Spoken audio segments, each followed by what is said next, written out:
welcome back to Muppets in Space, a Farscape rewatch podcast on the Incomparable Network. Tonight we're covering Season 1, Episode 19, Nerve, and Episode 20, The Hidden Memory. I'm your host, Eric Scott, and joining me as always is my fellow co-host, just some guy I met in a detention cell in a secret Peacekeeper base, Jason Johnson. Just a second. I'm going to remove my mask and share this memory with you that I've kept with me for a long time, or at least for the last week since I've seen this episode. And just ignore the glowing part of my face. We'll be all right. Yeah, you can go back to your little happy place and relax. Yes, it's beautiful there. So I guess before we jump into the episodes, we were sort of close in guessing about what these episodes might be about. It was about nerves, kind of. Well, actually, yes. And they did sprinkle in a clip show in these both episodes. I called that one by accident, so there we go. Yeah, I didn't see that one coming, so you nailed that one. But at least it wasn't like a full clip show where they're saving time, so it was, part and parcel of the show, which is kind of cool. Yeah, bonus points for not making us sit through that. Yeah. All right, so let's dive on into it. Season 1, Episode 19, Nerve. Aeryn has discovered that the wound she suffered following the stabbing by Larock last couple episodes was worse than originally thought. The knife pierced her peripheral nerve, and for those of you keeping score at home, that's another name drop of the episode, more or less. We'll count that as a name drop. Because that nerve does not regenerate when damaged, within 50 or 60 arns, she will be dead. The only method of healing is a tissue graft from a compatible donor, so Crichton comes up with a plan. Posing as Larock, he plans to infiltrate the Gamic base that Larock and his team were headed to last episode, or 2 episodes ago, using the coordinates that Moya was given. Reluctantly, the rest of the crew agree and try to save Aeryn. Chiana volunteers her services as a distraction, and away they go. When they get to the base, Crichton manages to talk his way onto it, but when they dock, they are met by guards. He uses Larock's ident chip and passes through the security checkpoint, and he and Chiana proceed to the base's bar, of course, because that's where you go, to acquire information.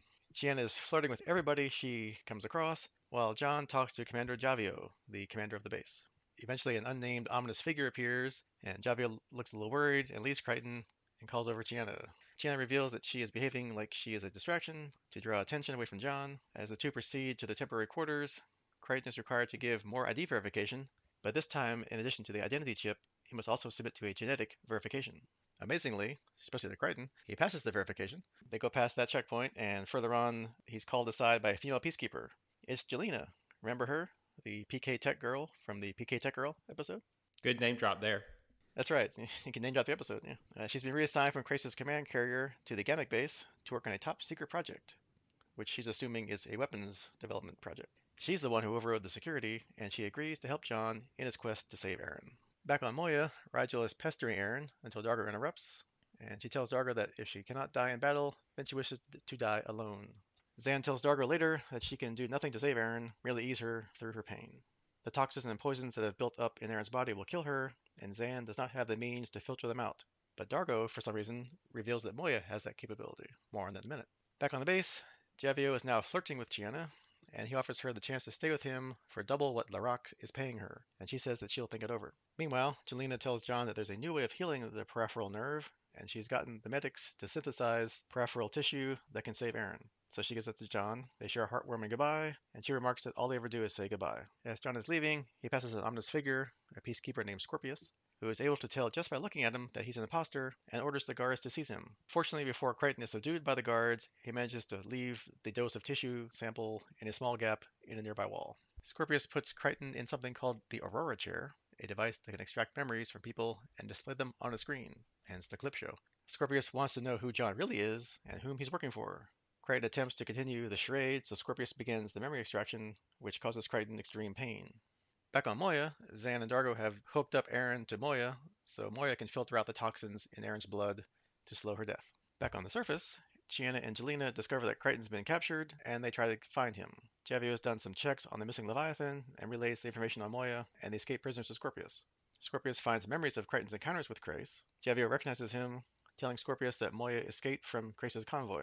Seeing that Krace holds Crichton responsible for the death of his brother and swore revenge, Scorpius realizes that Krace ignored orders to abandon the search and broadcasts a broad-spectrum message telling of the prisoner, knowing that Krace will pick it up and return to collect his prey. So much for the secret base, huh? Yeah, unless it's a Peacekeeper frequency, then in which case maybe it's otherwise broad spectrum, so who knows? We'll see. More memories are ripped from John, revealing his recent encounter with the Ancients. They see the encounter where Crichton and the Ancient masquerading as his father are talking. However, the scene being displayed is not one that Crichton consciously remembers. The Ancient Jack has decided to give Crichton wormhole technology. However, he believed that if Crichton wasn't smart enough to use it properly, then he doesn't deserve it. So, as well as ensuring that Crichton didn't remember that part of their encounter, the Ancients implanted the wormhole knowledge in his subconscious, and they say that he must discover it himself, but what they have done will be enough to help him continue on the right path to find it. This, oddly enough, makes Scorpius very happy, since the secret project of the Gamma base is to research wormhole technology. Kind of a coincidence. Causing Crichton to laugh at the irony. Then Scorpius lets John recuperate before their next session. They dump Crichton in a cell, where he meets another person called Stark, who has been in the chair so much that it has driven him insane. And he calls the chair his own, his personal chair. Back on Moya, the treatment is stopping Aeryn from deteriorating further, but she's not getting any better. She is still conscious, and when she asks about it, Zan tells her that it was Pilot's idea for the treatment, as Dargo didn't want Zan to tell her it was his idea. He respects Aeryn's words that she wants to die alone, although he does not believe them. Zan tells him she doesn't believe them either, but he did the right thing. Suddenly, Moya trembles as she starts to have contractions, indicating that she's close to giving birth, and that causes harm to Aeryn, so the treatments have to be stopped. Back on the Gamma base, Jelena and Chiana hook into main control and see that Crace has arrived. Stark is in the chair when he shows up and demands to see Crichton instead. Scorpius says he can have him once he's finished with him, even though the chair may kill him. Crace can't really argue, as Scorpius knows that he's gone renegade from Peacekeeper Command. Jelena finally discovers that John's in a cell and patches through communication. John reveals the location of the tissue sample and tells Chiana to fetch it and get it to Aeryn immediately and forget about him. Grace enters the cell and they stop talking to Jelena. And Jelena asks Chiana why John won't save himself and asks if it's because he loves Aeryn. Chiana says, no, of course not. He loves Jelena. And Moya's crew will come back for John and her. Back in the cell, the happy reunion with Grace and Crichton. Grace tells Crichton that he's captured Moya and her crew and that he will let them go if John stops resisting the chair and gives himself up. John pretty much knows he's lying, so he asks if the crew are all okay. Grace says, yep, they're all in full health, and Crichton pretty much confirms the fact that he knew that he was lying through his teeth. Back with Jelena and Chiana, Jelena covers up Chiana's escape by rigging a reactor overload, which triggers alarms across the base for evacuation. Chiana manages to get the sample of the tissue, but on her way to the Prowler, she meets Javio, and in a kind of a little firefight, she manages to basically torch him to death Firefight. and escape. Yeah, firefight. The literal definition of firefight. She returns to Moya, and Aeryn's injected with this peripheral tissue. She has to see Crichton, but the others don't reveal his capture and says that she will see him soon. And they leave while Dargo watches over her. Back on the base, John is put back into the chair. When Scorpius is told of the missing Prowler, he realizes it's been a diversion and wants to know who triggered it. When he says he doesn't know, Scorpius turns and says that John will tell him who it was. To be continued, dot dot dot. Yes, it's our first two-parter. There was so much to cram into here that we couldn't fit it all into one episode. Some trivia about this first part. Kent McCord, who played John's father Jack, or the alien ancient Jack in the previous episode, shot those scenes in the flashback on the screen while they were filming that episode, A Human Reaction, a couple episodes ago. And as I just kind of said, Nerve is the first episode of Farscape to end with To Be Continued. The original concept of Scorpius was an insectoid who would have appeared earlier in the first season. Paul Goddard, the actor who played Stark, researched Jack Nicholson's performance in One Flew Over the Cuckoo's Nest and Brad Pitt's performance in 12 Monkeys to play Stark's badness. One of the creators, Rockne O'Bannon, had noted that the line that John says about the comfy chair was definitely scripted. The original plan was to use the Aurora Chair to show a lot of clips from the past, hence the clip show reference, so they could get a lot of mileage out of the old episodes. Another producer would refer to it as the clip chair, and O'Bannon would refer to it as the comfy chair. Calling it the clip chair was too much of an inside joke, so they couldn't do that, but they all did the reference to the comfy chair from Monty Python. And when the scriptwriter turned in the script, he said that Crichton should say, fetch the comfy chair, which he actually did. When Crichton was being interrogated by Scorpius, Scorpius comments on the vast array of races Crichton has seen in a short time in this side of the universe. However, one of the races shown was not directly seen by Crichton, but by Rigel instead, the alien Rigel conversed with in the very first episode of Farscape on the Commerce Planet. And finally, Chiana's killing of Javio marks the first time she is shown unambiguously taking a life. So before it was kind of obviously ambiguous that she killed Salas, I think, the person that was keeping her prisoner, so we weren't quite sure. But this time, flat out, she totally flambés Javio. So a lot of stuff to talk about, but first off, what do you think about this episode, the first of two parts? Yeah, so I think we got a really good two-parter, which is kind of obvious, but they crammed a lot in. We got character development, we got characters re-brought back, we got PK Tech Girl, we've got a lot of callbacks. This was probably the most heavily callback episode I think we've seen. You kind of had to know the players to get it, or you'd have been pretty lost for most of the episode. Yeah, I mean, if you didn't know some of the inside stuff, like with Crace and some other things, they did kind of try to, I guess, help new watchers by maybe giving like a sentence or two explanation, like, oh, or showing you like, oh, it's Crace's brother got killed by Crichton, that's why he's there. But you didn't really have to know who Jelena was, or The Rock, or how Aeryn got injured last episode. So it wasn't exactly too hard to follow along if you hadn't seen much of it before. But if you did, like we have, then you're like, oh wow, look at that. Oh, they did that. Oh, there's that person. Yeah, and I definitely meant that in a positive, right? I mean, they could have taken this as an opportunity to use, like you kind of mentioned, an entire clip episode or clip based episode and use that as a catch up, right? If they just spend a whole episode showing clips, then you can bring new viewers up to speed. And instead of doing that, they kind of threw a couple clips in, but and like you said, you could probably follow along, but it helped a lot to know all the players. Yeah, and the way they did it was a nicer way of doing a clip show where it was kind of like on a little tiny screen versus like they just cut the full screen and they have the memories, which obviously because it's a clip show and they're showing what they filmed, it's like it's never from the person's eyes who's remembering because they always see themselves full body. But hey, what are you gonna do, right? Right. And speaking of the episode title, Nerve, kind of seems like that Sebacean peripheral, I hope I'm pronouncing that right, nerve kind of does like the same thing that our human kidneys do. They filter out your toxins from your blood, which is kind of a nice way to remind you that, while Aeryn looks human, she definitely isn't. Yeah, we especially as we start getting back into a peacekeeper base with a lot of peacekeepers moving around, it's good to remember that even though they look like humans and we kind of read them as humans, they're not. Even down to the fact that they call something a nerve, which seems more like an organ, but it works different physiology somehow. Yeah, and I guess a human must be different enough to a peacekeeper that when Scorpius just passed him in the hallway, somehow he knew that he wasn't a peacekeeper, like a Sebacean or something. So Yeah, there's definitely a lot about Scorpius, and we could probably hit that in a little bit, but that we don't know, and he seemed to be have an ability to identify humans that are non peacekeepers that the rest of them didn't seem to have because nobody else even batted an eye. yep, and he's not exactly a peacekeeper. Well, I guess we'll find out who he is later or what he is later. But yeah, he's not exactly looks Sebacean, so maybe he's got some kind of special senses or something or whatever. Who knows? It's a mystery. And then when they do get to the base, of course, if you want to find out anything and everything going on in a top secret base, go to the bar because that's where everybody hangs out, I guess. Because if you're stuck in the middle of nowhere, what else are you gonna do but hang out at the bar? Yeah, if Star Trek taught us anything, you got to go to the bar. I mean, that's the whole, 10 Forward was the place to be, and this is just their version.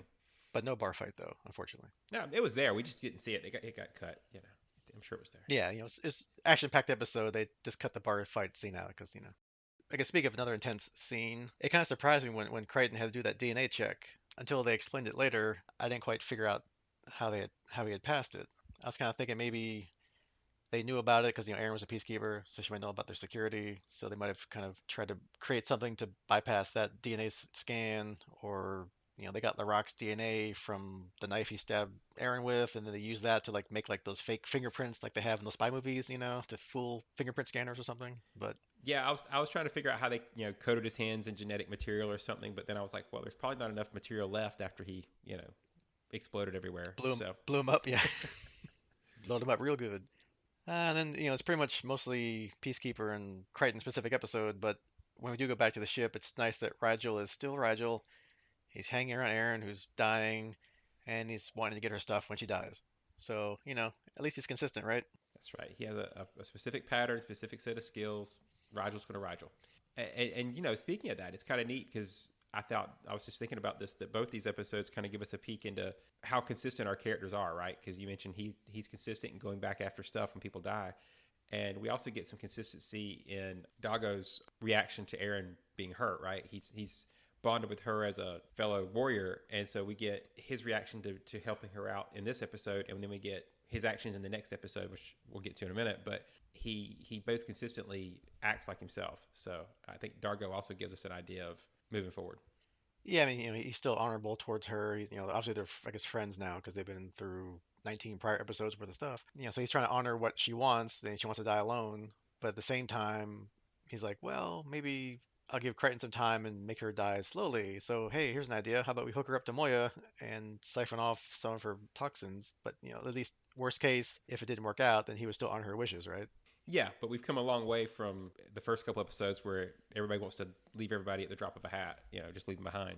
Yeah, and the fact that, the only good peacekeeper is a dead peacekeeper to, Dargo in the beginning. At least now, the only good peacekeeper is a dead peacekeeper, except for this one right here that I've bonded with. Right. Yeah, I mean this thing was obviously jam packed, like we had said in the recap. I mean it's just go go go, right? There's no like downtime. So there's kind of a lot of like tell don't show stuff, I guess, to conserve screen time, where Jelena just kind of gives Crichton the magic peripheral nerve drugs. Oh yeah, I talked to the scientists and I got it for you. Here you go. Yeah, I mean maybe we could have shown a little bit more of that, maybe, or I don't know. It just seemed like here, this is that major plot point done. Yeah, and like you say, they kind of hand wave it. At the same time, you kind of get it. Kind of shows almost right off the bat. It tips the hand that that's not going to be the major issue, right? I mean, that they were too close to the beginning for John to get clean escape, and so by hand waving that away and giving him the antidote or whatever we're going to call the tissue, and he's happy and goes on his way. I was like, okay, so either China's going to get stuck and can't get away, and he's going to have to come back for her, or in this case he got caught. But you knew it was going to be too easy because that was just too quick in and out. Yeah, and then we'll lose our fun of this episode and next, spoiler alert, of the fun time with Scorpius and the Aurora Chair. Comfy chair. Yeah, the comfy chair, the comfy Aurora Chair, which is kind of cool. And if you want to tell someone's lying or not, the best way to do is to show their memories, right? So hook them up to a chair and unfortunately forcibly extract their memories because I guess even if you wanted to give them something, it still hurts like crap apparently. So and it's a good chance to like overreact and play it up for you actors. So it's always fun, I guess, for them to choose some scenery and act like they're in intense pain and squint a lot and sweat. Yeah, as science fiction has taught us, any memory extraction has to hurt. That's just the rule. Yeah, that's the trope, I guess. And I guess something we do actually learn about from those memories, calling back to that couple episodes prior, is that the ancient who was acting as Jack's father in that one kind of pseudo holodecky kind of experience, actually for some reason gave John wormhole knowledge, but they put it into a subconscious for some reason. Because I guess they didn't want to reveal it and obviously let that play out. I guess if he's worthy or if he can figure it out, then maybe he can get back home. Yeah, that's not going to come back at all. I mean, I'm sure wormholes are just going to be passing fad here in this show. So Yeah, and of course the stunning coincidence that the magic secret project they're working on at this base in the middle of nowhere that was right by Crichton and his friends was to study wormholes. which, to give him credit, that at least makes sense. If you're going to study wormholes, and the only place we've seen wormholes other than John's ship was the from Earth was the unknown regions, right? So it's in the right place. Yeah, that's where most of them have shown up at is out here versus I guess the first one, which was wherever they were when they first popped up into or when he first popped through from Earth. But Yeah, yeah, we'll the call that other the known regions. yeah the other yeah the charted territories. Charted territory. That's right. I've said it wrong. Not the charted territories.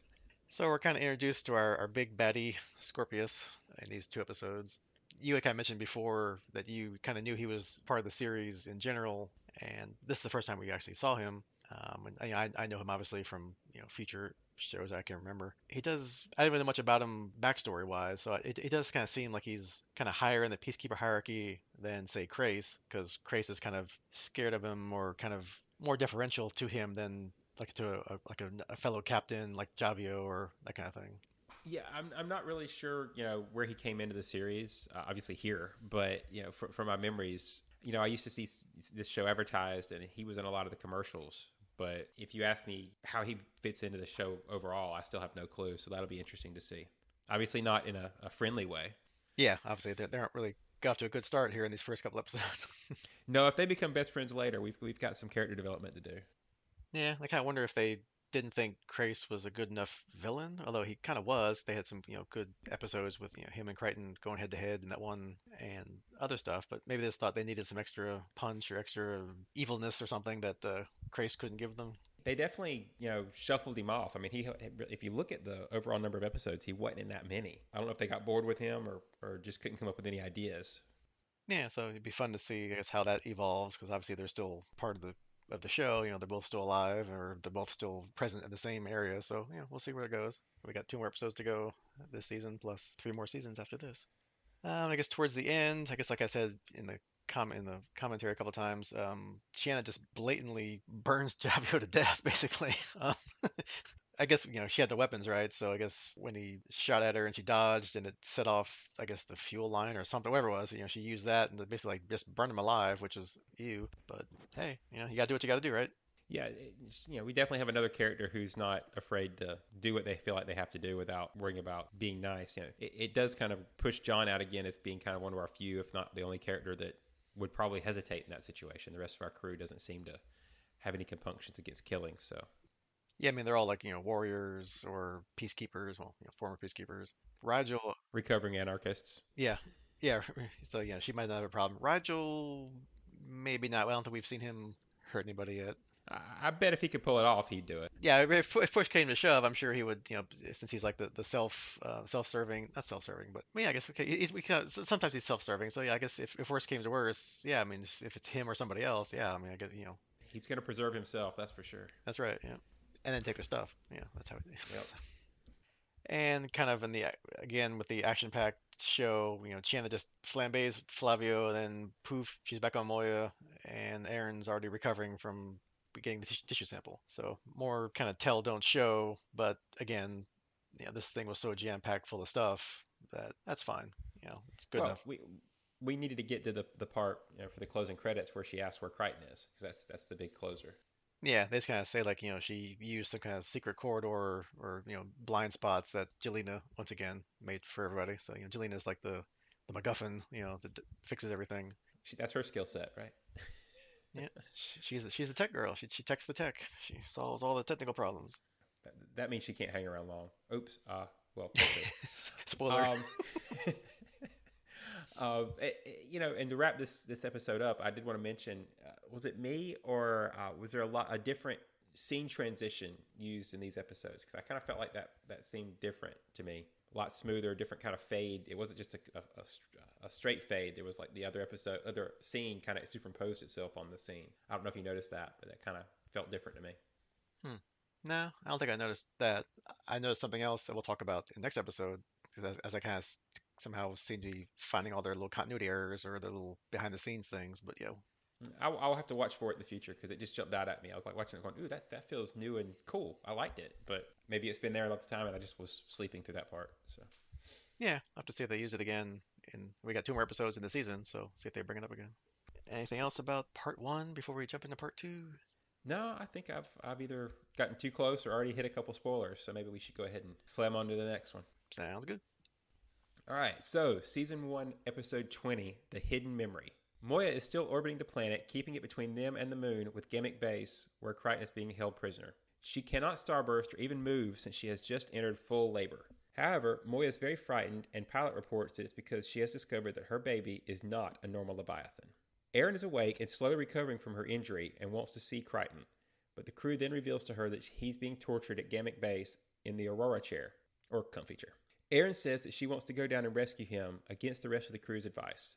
She kind of forces her way to that decision, and Dargo and Zahn refuse to let her go alone, so they decide to accompany her in the Prowler. On the base, Crace and Scorpius continue to rip memories from Crichton's mind using the chair. They know that he's holding something back, and Crace is determined to find out what it is. Although they think he's withholding information about the wormholes, he's actually trying to keep Jelena safe, since it would mean her death if the Peacekeepers found out she'd been helping him. Later, Crichton is once again allowed to rest, and in the cell, he seems to think Stark was sent by Scorpius to spy on him. Stark denies the accusation and reveals he's not really crazy. He acts that way so they don't bother him so much. He has, however, made a magnetic crypt encoder from the metals he's collected during the 2 cycles he's been held, which will unlock the door once it finds the right code. Jelena gets in touch with Crichton, who asks her to find some way to get Scorpius and Crace off his back for a little while. Scorpius' assistant, Neum, is getting the techs in to increase the power of the chair as per Scorpius' orders. Jelena manages to get in the group to assist with the repair, but makes an extra modification before she leaves the room. She contacts John in his cell and tells him he must remember their kiss on Zelbinian, when suddenly Scorpius and Crace return for John. Scorpius says he wants to know what John is hiding, but John continues to say he has nothing to hide. Scorpius puts him back in the chair, and Crichton remembers the kiss during the torture. Suddenly, Crace appears in the memory. Upon continuing the viewing of the memory, Crace reveals that he wishes to thank John for giving him the wormhole technology, since with it, he has the power to rise to where he should be in the Peacekeeper ranks. Scorpius demands an explanation from Crace, who is speechless and denies the memory, claiming it is false. Scorpius retorts that he knows that you can't make things up for the chair. John asks Crace if the game is up and plays along with the memory, revealing to Scorpius that Crace found out about the wormholes when he arrived and exchanged the information for John's life, so Crace could rise through the right ranks. Crace persists in saying that it's a lie, but Scorpius says there's only one way to find out the truth, and that is to put Crace in the chair. Crace doesn't believe he'll do it, but Scorpius uses his unconditional authority on the base to persuade Crace's guards to seize him. There's another indication of Scorpius's authority, right? He's evidently in charge. Yeah, it doesn't matter if you're a peacekeeper or not. It's time for you to go in the chair. You go in the chair. He'd get along with that guy from the earlier episode who wanted to mind wipe everybody. Yeah, right. They'll probably get along quite well if they meet later. While Aeryn finds a way into the base, leaving Dargo and Zan waiting on the surface, Stark helps ease Crichton's pain in their cell. Stark gives him just a few thoughts, which brings John back from impeding madness. Stark reveals that he's a member of the Bannock slave race who have been virtually wiped out by the Peacekeepers. He was kept alive as he was found interesting, but the energy under his mask allows him to hide his feelings and cloud his thoughts. And it's a really cool special effect. Aeryn has infiltrated the base and finds Jelena, thanking her for saving her life. Jelena tells her that Scorpius thinks John is blocking a memory of the wormhole technology, but she reveals it's actually to do with her, as John is trying to protect Jelena. A short while later, Aeryn tells Lieutenant Heskin that she detected a signal coming from Crichton's cell while on Crace's command carrier. He believes there is no signal, but when he scans, he picks up the signal from Stark's magnetic encoder, so he opens the cell. Aeryn knocks him out and takes Stark and John away. Although Crace's memories proved that his alliance with Crichton was a fabrication, they also show everyone that he killed Lieutenant Teague, and Niam reveals this is the memory he was trying to hide. A security breach is announced, and Scorpius orders the base sealed so Crichton can't reach the surface. Stark manages to get away, but John, Jelena, and Aeryn are forced to hide under the floor. Jelena finds out that they require a senior officer's ident chip to escape, and Aeryn goes off in search of one. Back on Moya, Pilot reveals that a vacuum must be created inside of Moya for her to give birth. He probably should have mentioned that earlier. Without enough time to reach Pilot's den, Chiana and Rigel have to hide together in a pressure tank. Pilot reveals that he can see the child, and Moya gives birth. In her search, Aeryn finds Crace in the chair, and she asks him if he is now irreversibly contaminated. He says that he is still her superior officer, and she will release him. Aeryn tells him that she is no longer a peacekeeper, and she lost everything because of him. But everything she has learned since she went on Moya has made her realize that being a peacekeeper means nothing to her anymore, and she will never go back. She takes his ident chip, and as Crace says he will track her down and kill her, she replies that she will show him by giving him his life, and she cranks up the chair, leaving Crace screaming, and leaves without looking back. And that's probably my favorite part of this episode. I love it. It definitely was good closure for Aeryn, wasn't it? Jelena asks John if he wants to be with Aeryn, and she needs to know before she gives up everything. But Aeryn arrives before John can answer. As they escape, Jelena asks Aeryn if she wants to be with John, and Aeryn avoids the question, saying if she doesn't go with them, she will be killed. Jelena says she can take care of herself and runs off. Moya, meanwhile, is repressurized, but the portion of the offspring isn't able to get past a vent. Pilot gets a visual of the offspring, and we see it is covered in weapons. When Dargo broke the contraceptive shield half a cycle ago, the catalyst released must have contained the DNA to produce weapons. Pilot cannot say who will control the male offspring, as it panics and charges its weapons to try and break free. China goes down to try and help, but tells Pilot the only way to cut it free is allow it to fire a low-level blast. China escapes the duct, and the offspring breaks free, and everyone is unharmed. On the surface, a shootout ensues. John reveals his secret memory to Stark, and Stark reveals he was hiding the memory of the place he lived as a boy. As everyone is escaping following the crossfire, Scorpius grabs John, saying he cannot leave with them. Jelena appears, but she hesitates, and Scorpius shoots her. This distraction allows John to break free. Scorpius runs for cover, and John picks up Jelena and carries her away. The crew return to Moya, where Pilot says Jelena scrambled the channels before she left, so no one will be able to detect Moya for a while. However, they cannot move very far and are unable to starburst with the offspring. Pilot confirms that Moya's child is a boy, and he is in good health. However, it is clear he is far from normal, as his appearance is a cross between a regular Leviathan and a Peacekeeper ship.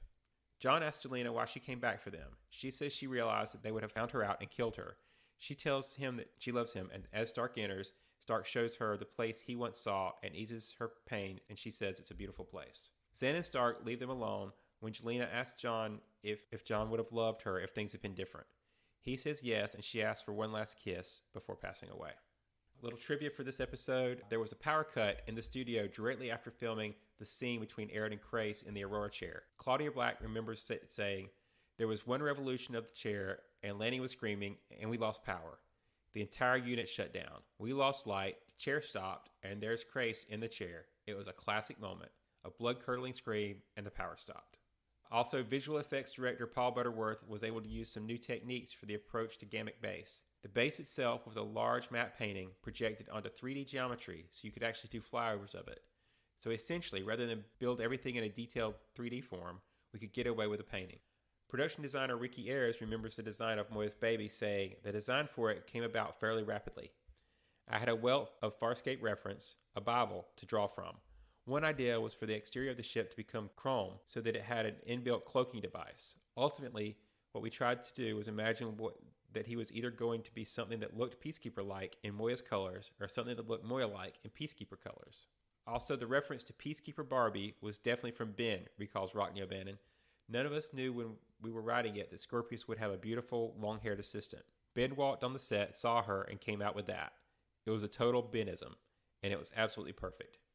He continued to note that there's a whole second language to the show. You refer to things using references to other stuff. 99% of the time, when you're plotting a regular show, you can't make those sort of references. But on Farscape, we had the opportunity to use it because we wanted John Crichton to represent us. His cocky attitude was the perfect opportunity to introduce that sort of stuff.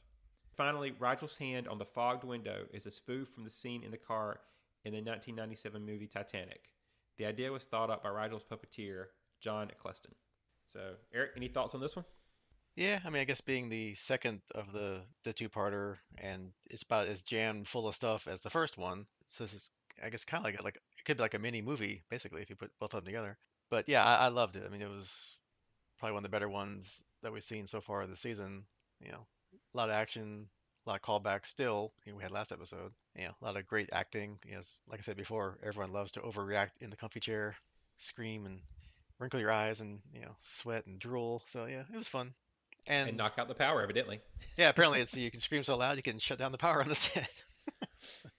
All right, so where to start? I guess we can go back to the beginning of the episode. So last episode, Aeryn gets the nerve regenerator, and she's still a little weak, and I don't know how many minutes or whatever since that, but now she's like up and getting ready to get dressed in peacekeeper clothes and ready to go assault the base on her own.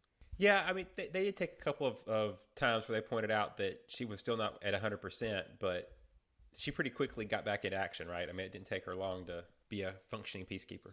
Yeah, I mean, from all the running around, again, all the running that she was doing on the base, yeah, and you wouldn't have known that, she was, near death like yesterday, right? But hey, Yeah, where's the fun if we got to sit there for an hour, right? Or, a couple days before we go save him. We don't have that kind of time. yeah, I mean, this is so action-packed that you can't be like, have her like, oh, fall down or stumble. It's like, nope. Okay, yeah, she's kind of a little weak, a little, woozy or whatever. Okay, go, go, go. I'd say, like you had said last time, that really wasn't the plot, basically, is Aaron's nerve damage. That was just a device to get them there, and then, okay, we'll just, now all the fun starts. So, And a great episode title. Um, yeah. it does also make me question just how much room is in a Prowler. I kind of got the feeling it was a two-seater, and now we've got three people. So is it larger on the inside?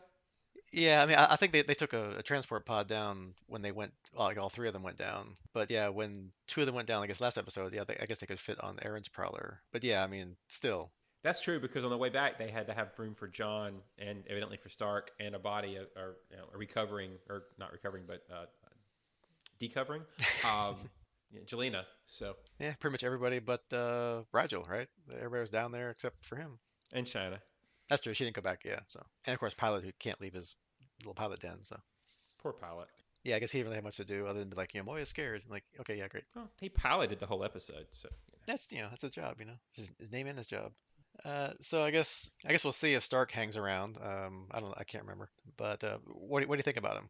Uh, Apparently he's Yeah, not quite as crazy as he lets on, and I guess the chair doesn't really affect him apparently. So he just kind of plays along and kind of likes being in the chair, which is I guess weird, but okay. well, I think that was just a play, but who knows? As far as whether we'll see him more of him or not, I'm not really sure. Right? I mean, this show's really good at having really interesting characters that we may or may not see again. We've got the ancient, we've got an evil wizard on some planet. There's quite a few characters floating around out there that could come back at any point. But I enjoyed him. I'll tell you what I really thought of, and I actually looked up the actor to try to make sure I wasn't like crazy based on the time this show came out.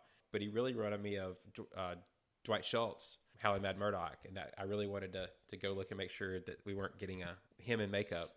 Yeah, I kind of had the same idea. Like he was playing, the way he played him was kind of like, yeah, Murdoch being quote unquote, insane in the A team, and having that kind of just weird outbursts of craziness, and then he's fine, and then, but yeah, I thought the same thing. I thought, oh, hey, wow, he looks like, or he acts like Dwight Schultz, yeah.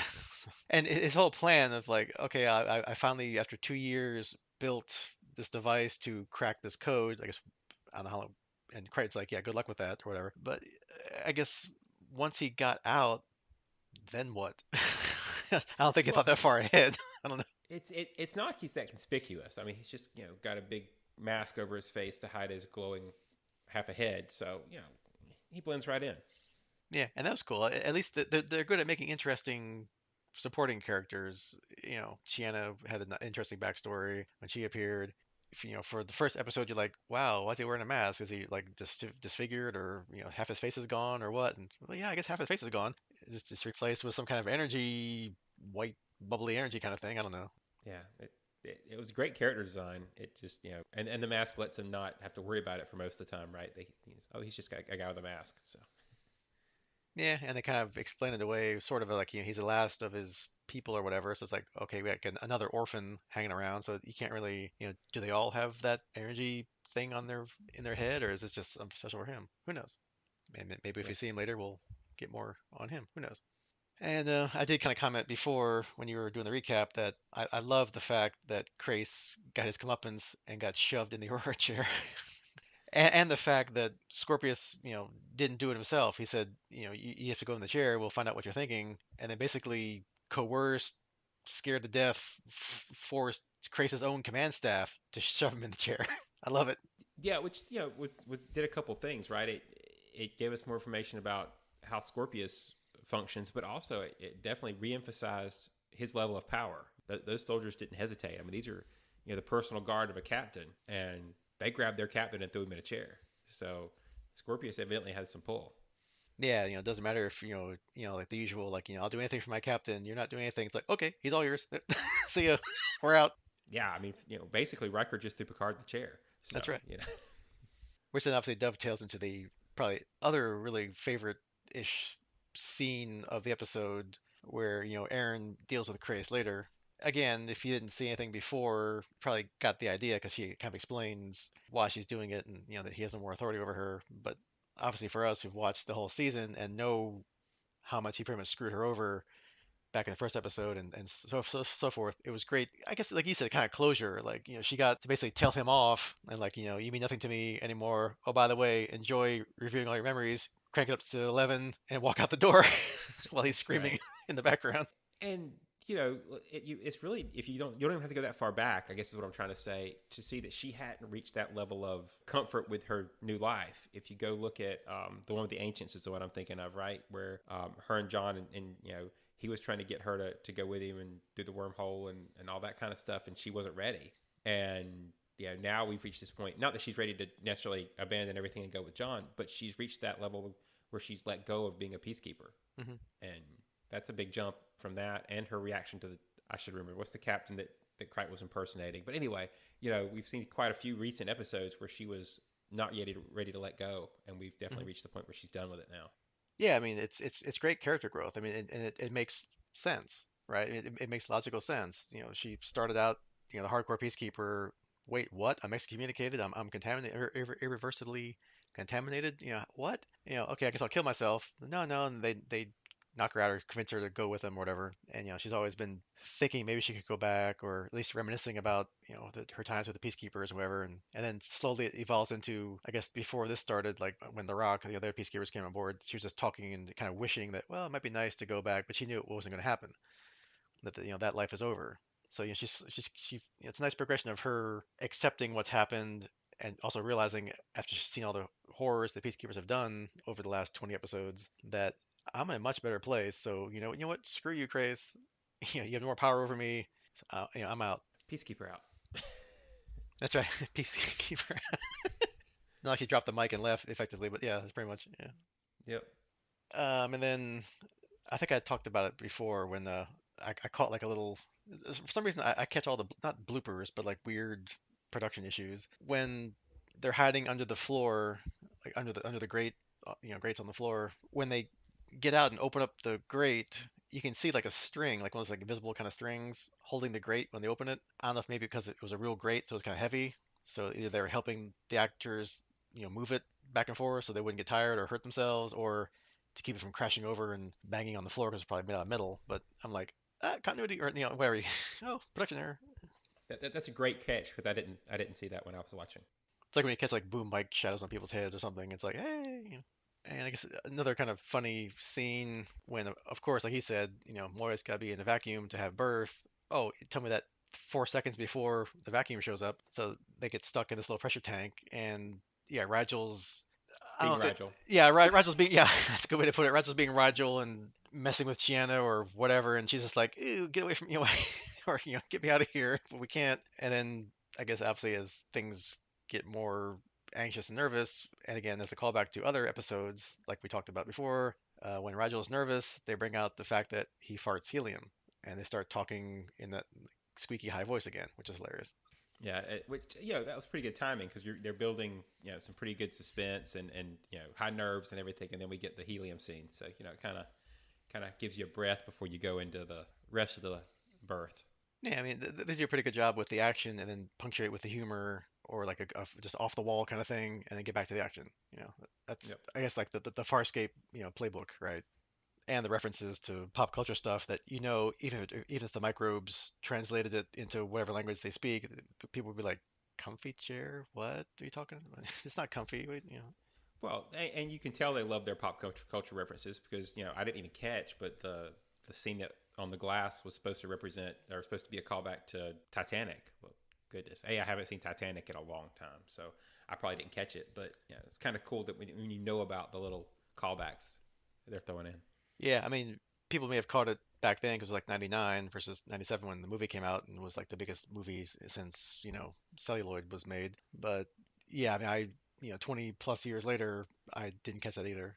And I guess the final big deal, Moya's finally given birth after I don't know half a season or whatever it's been, right? That they've been talking about it and slowly dropping things here and there. Finally, we're the proud parents of a baby armed to the teeth Leviathan, apparently. Yeah, I'm really looking forward to a second ship when he gets bigger that we can split the crew. We can do all kind of cool things, and now we have firepower. So assuming they can actually find a way to control him, right? Because the problem is we don't have a pilot. Can Aeryn use her DNA to control him, or we've got some options, I guess. But how does that work if you have a Leviathan without a pilot? Yeah, and we don't really have any clue about like the Leviathan life cycle, right? Like how long are they young?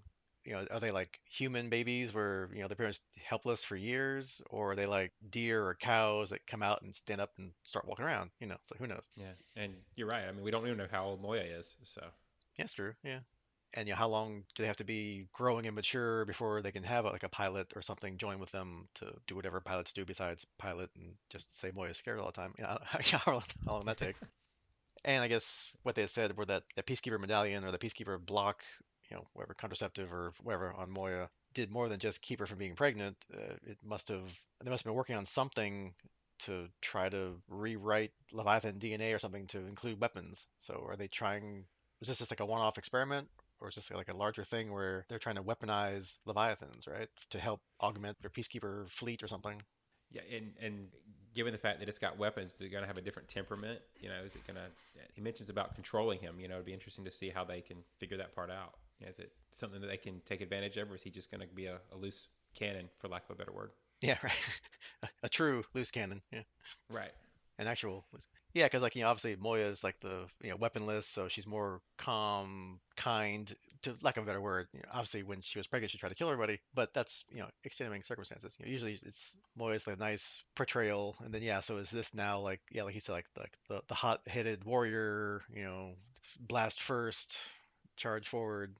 He tried to basically shoot mom to get out, so you don't know. Yeah. Don't know. Guess we'll find out. Yeah. See how long this lasts, or we'll find out maybe next couple episodes if he hangs around, or does he like starburst on his own and just like everybody else, if starburst is truly just random, he just disappears and oh well, he went somewhere, right? What is it? The law of probability wherever he's needed. As we've established. So, to the point, the speed of plot. So, That's right. Any other comments in general on this episode, or just over the both of them? no, I think we've commented a lot on everything that we liked. We definitely got our first, as you mentioned earlier, our first two-parter.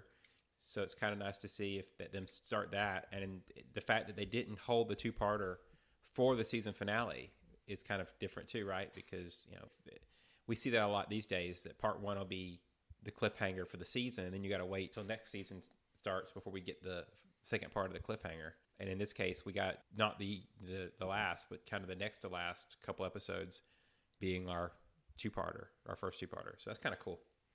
Yeah, I mean, it makes you hope that the final two episodes, or at least the final one here next time, will be even better than this one, right? If they knew what they were doing, then maybe they kind of teased you with this one, like, wow, they can't top this. Okay, stay tuned for next week. Right. But yeah, I'll agree. I mean, these were two great episodes, or one big one, however you want to look at it. Definitely a lot of great scene chewing by the people being tortured in the chair, so that's always fun. And like we said before, tons of action, and with the usual Farscape comedy sprinkled in here and there. And if you've watched these first 20 episodes, it was just callback central. I mean, everything you've watched for the last half a year was just remember this, remember that. Hey, here's this person, here's that person, here's this thing, that thing. Got a lot of plot points resolved that we've been building up for the last 20 episodes, and now we got some new ones to look forward to.